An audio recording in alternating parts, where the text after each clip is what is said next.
Tidak, dan itu butuh perjuangan, Kak. Tidak segampang itu meyakinkan mereka. Tapi yang katanya Pakistan itu negara ngapain loh ke Pakistan, negara itu negara rawan konflik, itu negara yang emang jauh, apalagi kamu perempuan loh, Kak, kamu itu anak gadis, kenapa kamu memilih Pakistan sedangkan ada memang yang dekat dengan Indonesia. Nah, jadi ketika orang hanya mengeluarkan argumen tersebut,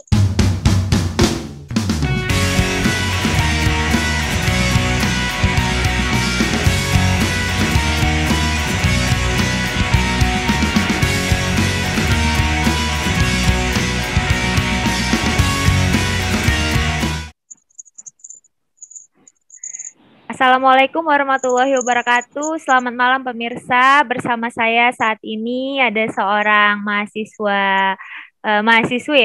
asal Aceh. Sekarang sedang kuliah di Pakistan. Nah, dia adalah Eka ya. Eka, halo Eka. Selamat malam. halo, selamat malam Kak Vita, tapi di sini masih sore. Oh, masih sore. Iya, iya, iya. Gimana kabarnya Eka? Sehat di sana?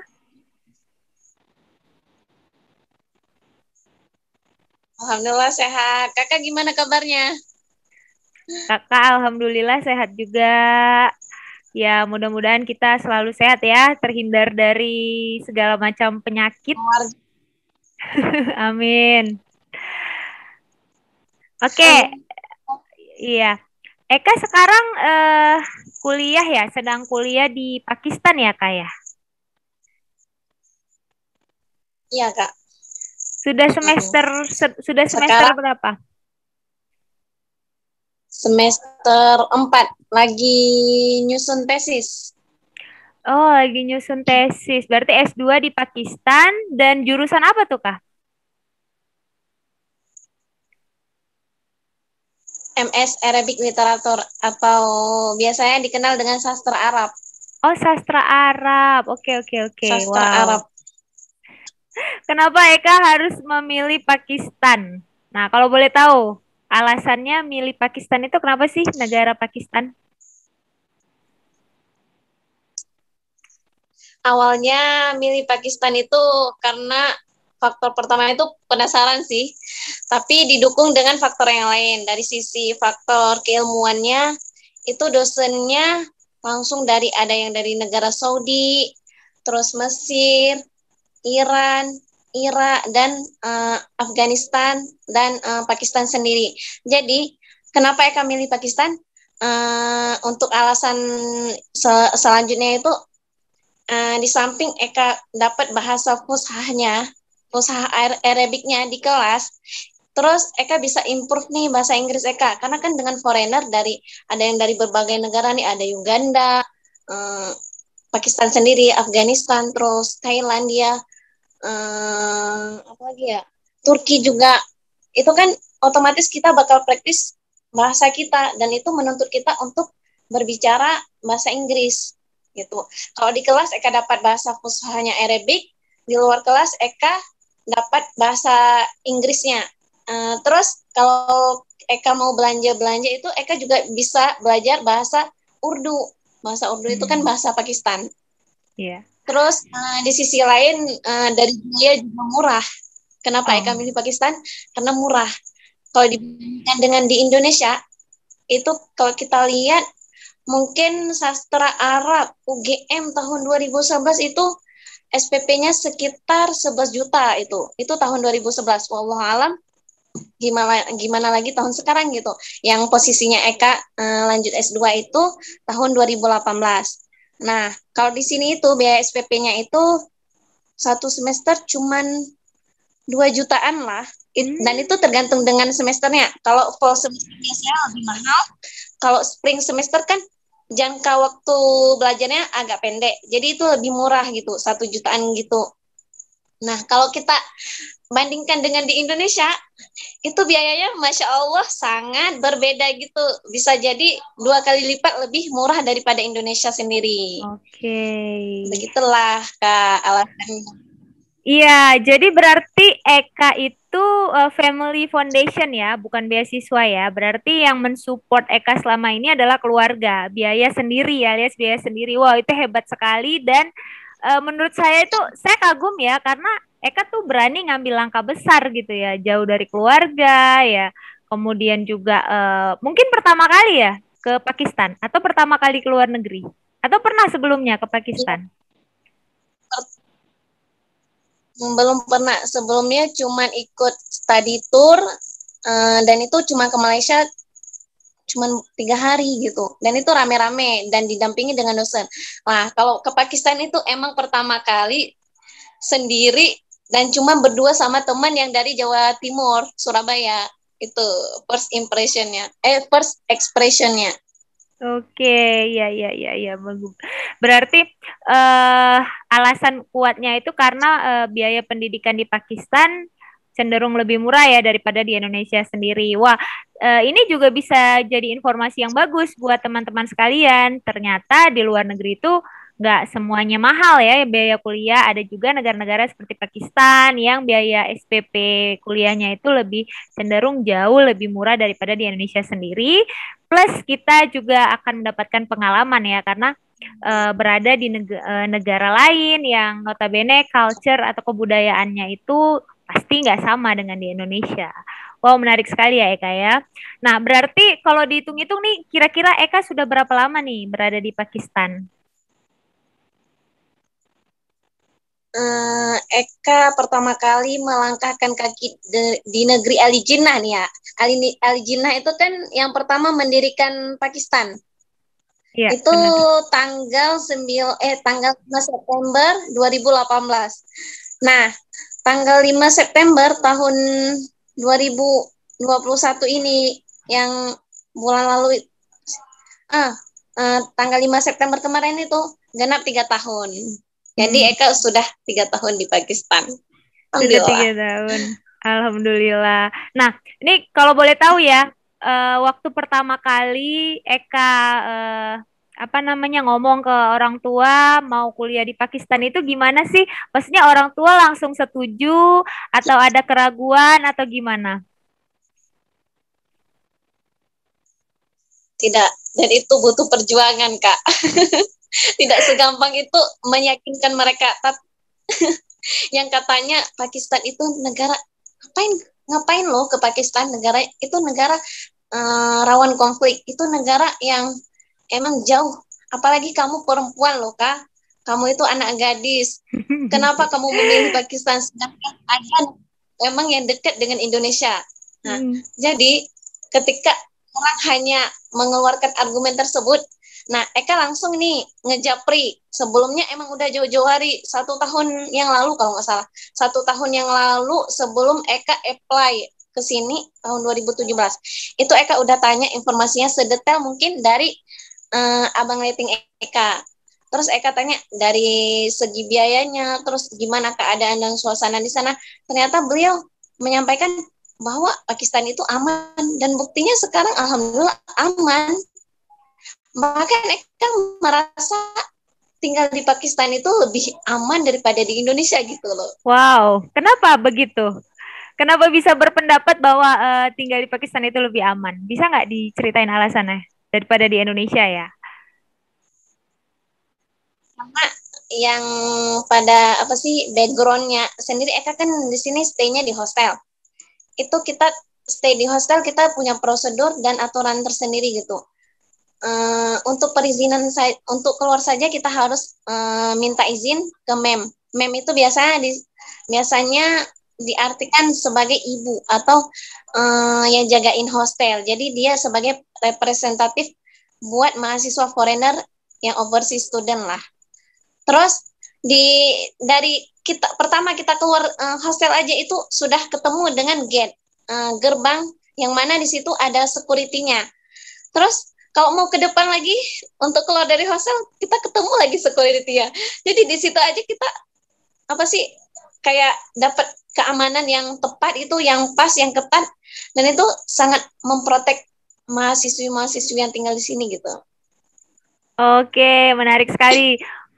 Tadi kan Eka bilang kalau biaya SPP atau kuliah di sana tuh murah. Nah, kalau biaya hidup gimana Kak? Maksudnya kayak hostel. Tadi kan tinggalnya di hostel ya. Hostel, kemudian makan, transportasi itu gimana? Apakah murah juga atau gimana Kak? Bisa diceritain nggak? Ya Kak, kalau untuk biaya kebutuhan makan kalau kita bandingkan biasanya di Indonesia itu cabai merah berapa sih sekilo sekarang? Kakak nggak tahu berapa ya? Terus kenapa tuh? Perbandingannya cabai merah ya? Ya ampun. Emang kamu belanja di Mungkin cabai sana? merah di iya Kak, kan mereka masak sendiri. Oh, masak sendiri. Iya, iya, iya, iya, menarik, menarik. Gimana, gimana? Iya, kita mahasiswa Indonesia mayoritasnya masak sendiri dan jarang ngambil mes. Kalau mes itu kan biasanya kita tinggal bayar per bulan, terus kita makan ya makanan Pakistani gitu loh Kak di mesnya. Nah, kalau belanja sendiri kan otomatis langsung terjun ke bazarnya dan tahulah berapa harga kisaran kebutuhan-kebutuhan yang harus kita beli gitu. Kayak apa sih? Kayak contohnya cabai merah nih. Sekilo itu pekan lalu ya, 2 pekan yang lalu itu Eka beli sekilo cuman 200 400 rupiah. Itu sekitar 30.000 lah.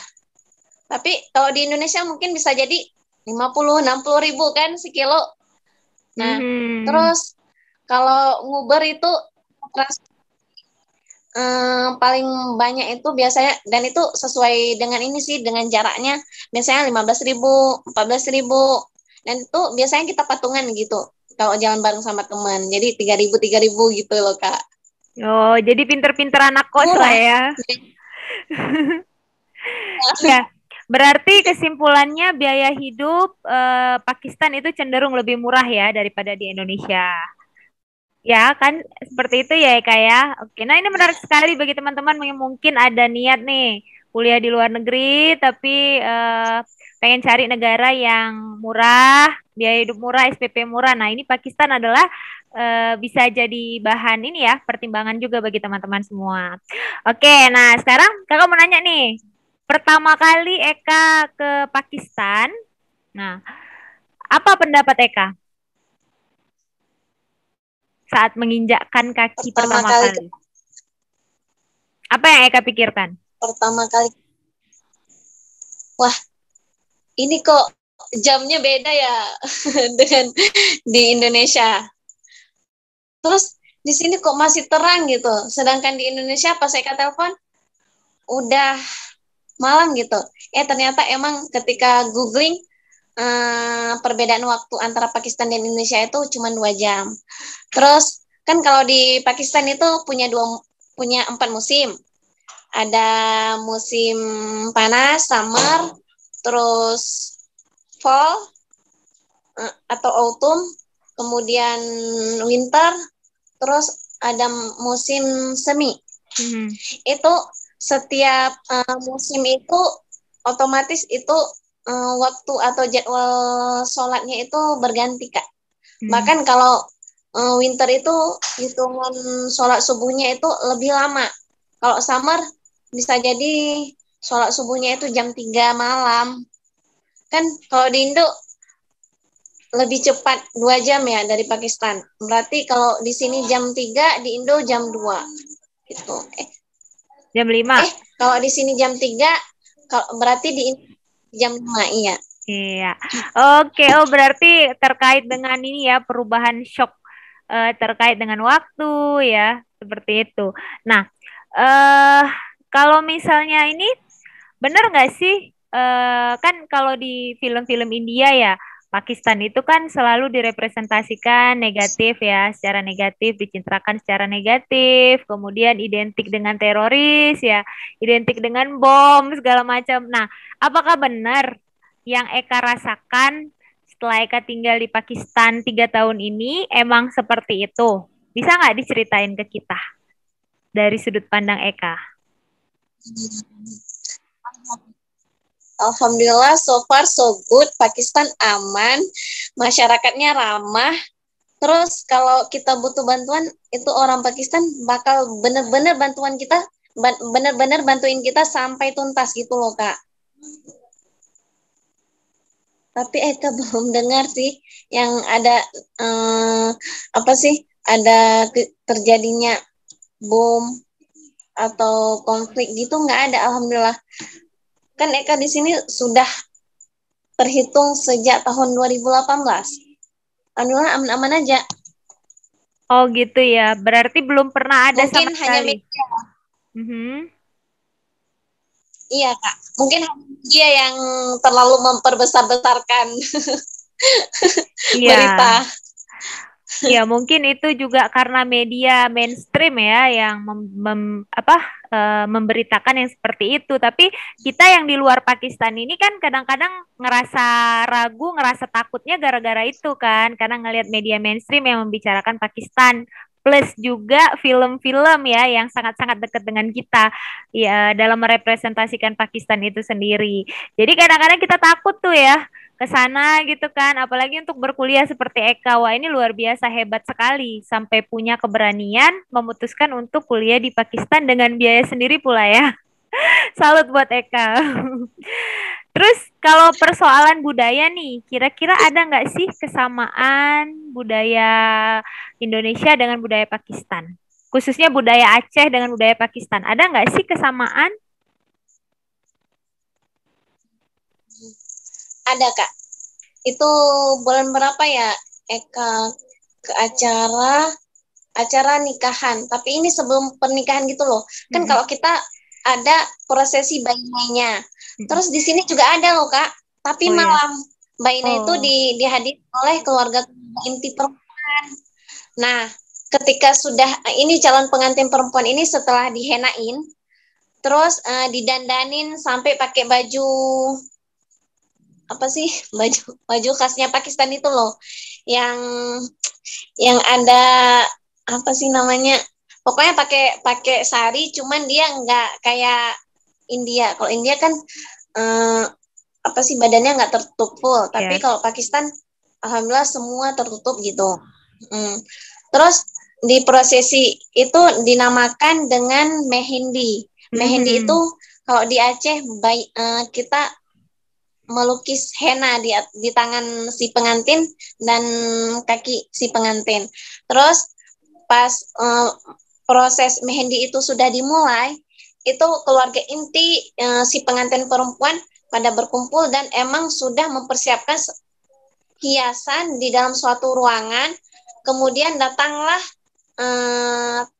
keluarga-keluarganya itu untuk memberikan uang dan dimasukkan ke suatu wadah yang emang wadah itu dipegang oleh pengantin perempuannya sendiri. Terus kalau udah Oh, tengah malam, nah di atas jam 12 malam itu mereka biasanya ada tarian Pakistan, dan itu cuma perempuan-perempuannya aja yang nari.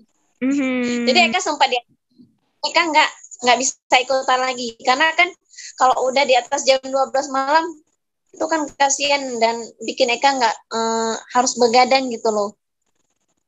Iya, iya, Gitu. iya, iya. Menarik, Terus menarik, dari menarik.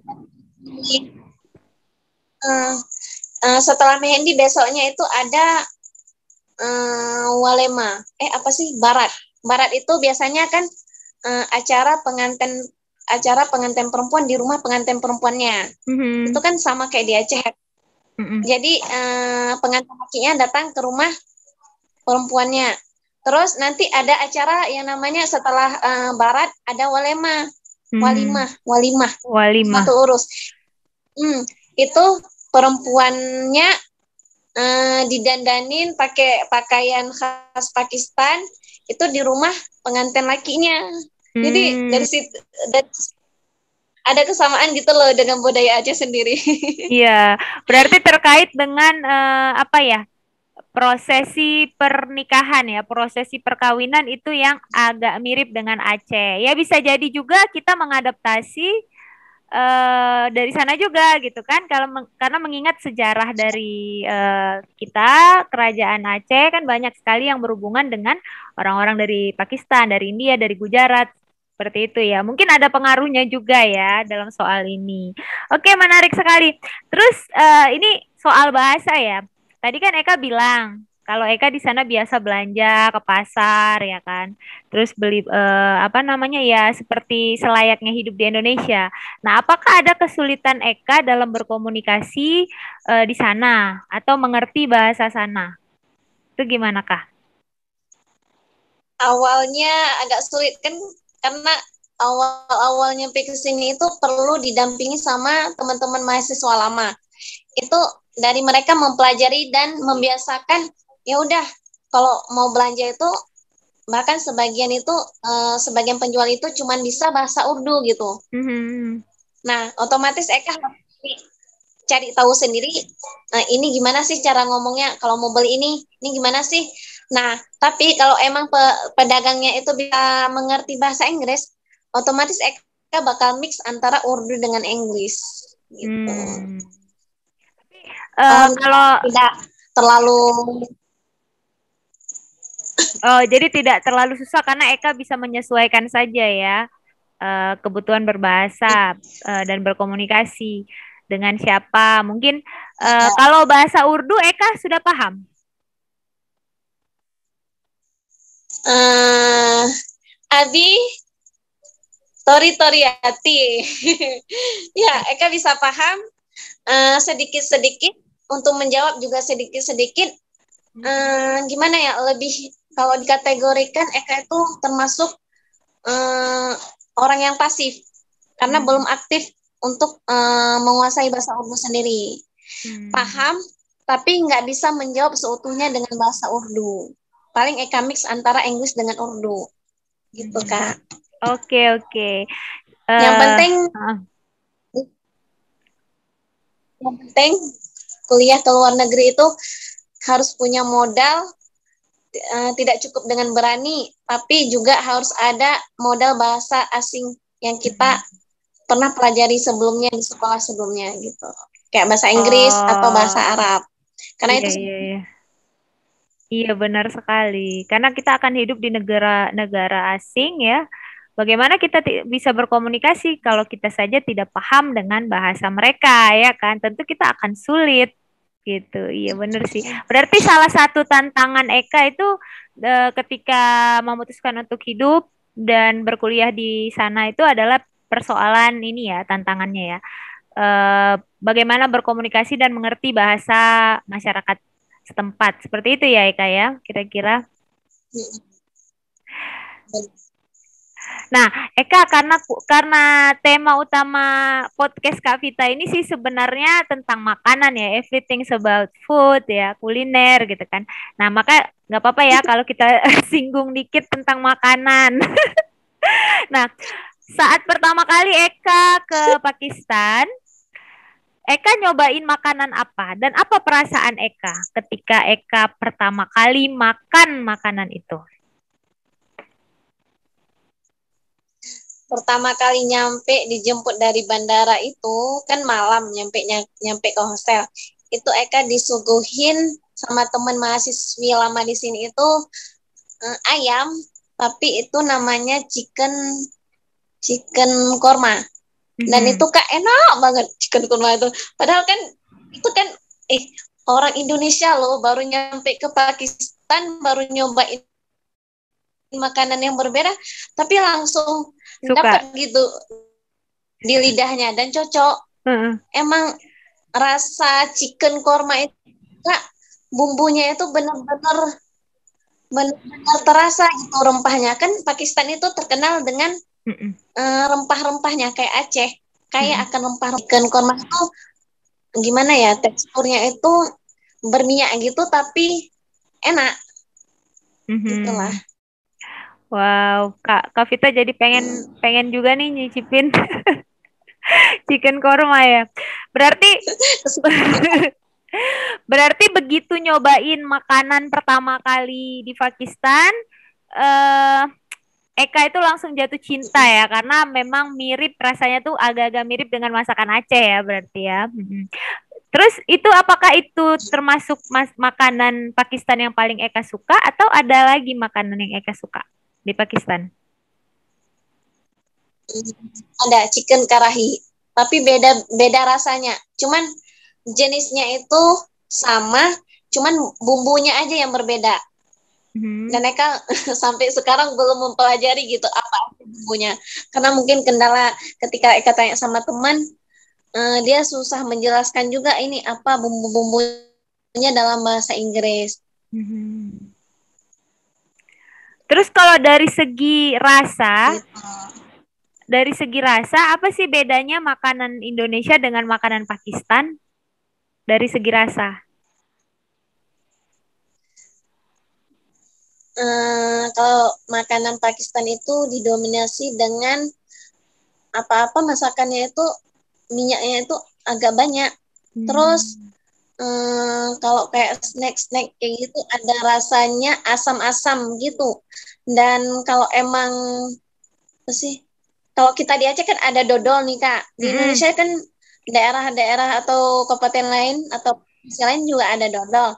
Nah, tapi kalau dodol di sini itu lebih manis banget. Karena Pakistan emang lebih dominan manis-manis. Kan kayak di India ada manisan gitu. Cemilannya Kalau ya di India kan berarti. ada ladu. Tidak ada. Beda namanya aja. Terus apakah Eka kangen nama masakan Indonesia? Kalau kangen bisa masak ya, masakan Aceh gitu ya. Bener. Kecuali mie Aceh. Karena bumbunya itu susah ada di sini dan nggak lengkap. Oh iya benar. Kalau bikin bakso itu mereka juga jualan bakso gitu. Kalau emang lagi pengen bisa pesen ke dia atau beli ke dia.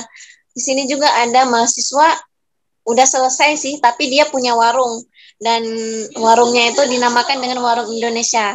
Jadi kalau kita pengen ayam penyet, ayam geprek, bakso, terus cendol itu kita bisa pesan ke dia dan dia ada emang jadwal yang libur dan jadwal yang aktif gitu buat membuka warungnya. Oh, berarti bisa terobati lah ya rasa kangen. Berarti rame juga ya mahasiswa Indonesia yang ada di Pakistan saat ini ya, Eka ya berarti. Rame banget Kak. Di hostel itu kalau mahasiswi Indonesianya udah 60 lebih. Kalau untuk mahasiswa bisa jadi 200 atau 300 lah. Pokoknya rame banget. Oh, rame ya ternyata. Ya, menarik. Mudah-mudahan Eka di sana betah ya. Tapi jangan betah lupa pulang ya, Kak. Harus selesai juga tuh kuliahnya. Sip, Kak. Iya, mudah-mudahan Harus lancar. pulang. Iya, benar harus Amin ya. pulang. Lancar tesisnya. Nah, terakhir, apa sih arti makanan untuk Eka itu apa sih? Boleh nggak kasih semacam quotes atau semacam apa ya yang menggambarkan arti makanan bagi seorang Eka? Eka Saryanti. Makanan itu kan dari bisa berupa dari tumbuh-tumbuhan sendiri, kayak sayur-sayuran. Terus ada yang dari hewani juga. Terus ada yang dari kacang-kacang. Dan itu kan bersumber semuanya dari tanah, Kak. Dari tanah tumbuh kemudian dikonsumsi oleh makhluk hidup, baik itu manusia dan hewan. Nah, tapi dalam dalam prinsip hidup Eka, makan itu hidup itu bukan untuk makan, tapi makan itu untuk hidup. Karena kalau kita hidup untuk makan itu kita hewan tidak berakal yang kerjanya cuman makan terus tidur makan tidur. Nah, tapi karena kita dianugerahkan Allah memiliki akal, kita makan itu untuk bertahan hidup. Sebab kalau kita nggak makan, otomatis kita nggak punya nggak punya energi, nggak punya kekuatan. Sedangkan kita di dunia ini kan kita harus sehat, kuat. Sebab dunia ini kan awal bekalnya kita untuk mengumpulkan amal sebelum kita kembali ke Allah di hari kelak. Gitu. Oke, menarik Jadi sekali ya, pembahasannya. Mhm. Jadi jadi makan untuk makan hidup. untuk hidup. Makan. Iya, nggak boleh sebaliknya ya, nggak boleh hidup untuk makan ya, tapi makan untuk bertahan hidup. Oke, menarik sekali. Nah, Eka, bisa nggak sih promosiin channel YouTube Kak Vita supaya banyak yang subscribe? Bantuin promote. Nama channelnya apa ya? Kak Vita Channel. Oke guys. Nah, oke guys, jangan lupa ya like and subscribe channelnya Kak Vita Channel. Jangan lupa klik juga loncengnya. Terima kasih. Oke, makasih banyak Eka. Semoga apa yang Terima kita kasih. diskusikan malam ini bisa berguna, bermanfaat buat teman-teman semua ya, khususnya teman-teman yang pengen banget nih kuliah di luar negeri tapi masih bingung, bingung akan biaya, bingung negara tujuan yang mana. Nah, Pakistan bisa menjadi tujuan bagi teman-teman. Terima kasih Eka, sampai ketemu lagi ya. Iya, Assalamualaikum. sama-sama Kak Vita. Sampai Assalamualaikum warahmatullahi wabarakatuh.